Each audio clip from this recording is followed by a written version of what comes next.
जय श्री कृष्ण।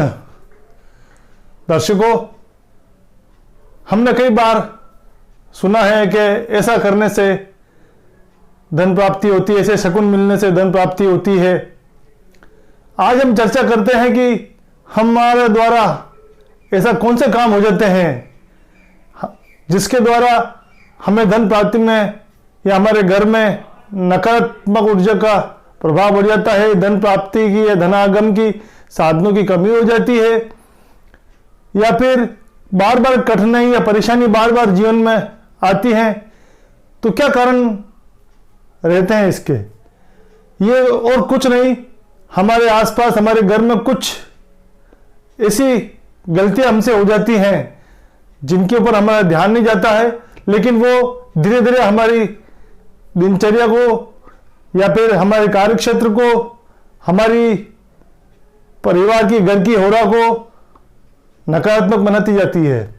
आज हम उसी बिंदु पर चर्चा करेंगे।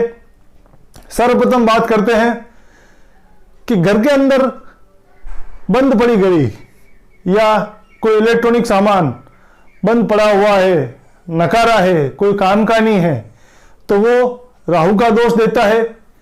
तो ऐसे सामान को या तो बंद पड़ी घड़ी को या इलेक्ट्रॉनिक सामान को ठीक करवा कर उसे चालू हालत में रखना चाहिए, या नहीं रह सकते, वो ठीक नहीं हो सकती है तो उसे घर के बाहर फेंक देना चाहिए, उसे कंडम कर देना चाहिए।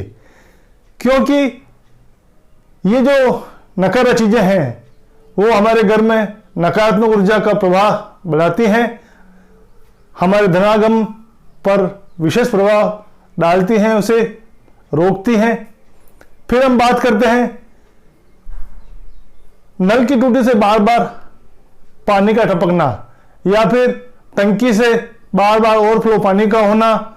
इस तरह के जो लक्षण हैं, घर में सीलन आना, ये सब चंद्र दोष के कारण होते हैं।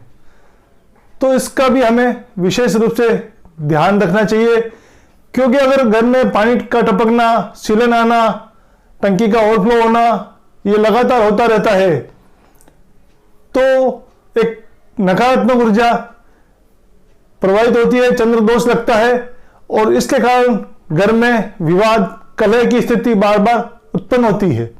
तो इस पर हमें विशेष ध्यान रखना चाहिए, क्योंकि अगर जिस घर में कलह होता है वहां लक्ष्मी नहीं आती है, अलक्ष्मी का वास होता है, तो इस पर हमें विशेष ध्यान रखना चाहिए। फिर हम बात करें साफ सफाई और जूठन। घर में हमें साफ सफाई का विशेष ध्यान रखना चाहिए। साफ सफाई सुबह जल्दी उठकर ब्रह्म मुहूर्त में नहीं कर पाए तो भी 7 बजे तक हमें घर में झाड़ू निकाल लेना चाहिए। जूठन रात को नहीं रखनी चाहिए। बिस्तर पर बैठकर खाना नहीं खाना चाहिए। यह विशेष रूप से आयु का नाश करता है, रोगों में वृद्धि करता है, और दरिद्रता का वास उस घर में होता है जहां बिस्तर पर बैठकर खाना खाया जाता है। इसी तरह अगर हम बात करें तो घर में हम क्यारे में पेड़ पौधे लगाते हैं तो उन्हें हमें हरा भरा रखना है। अगर पेड़ पौधे सूख जाएं तो उसे बाहर निकाल कर फेंक देना चाहिए।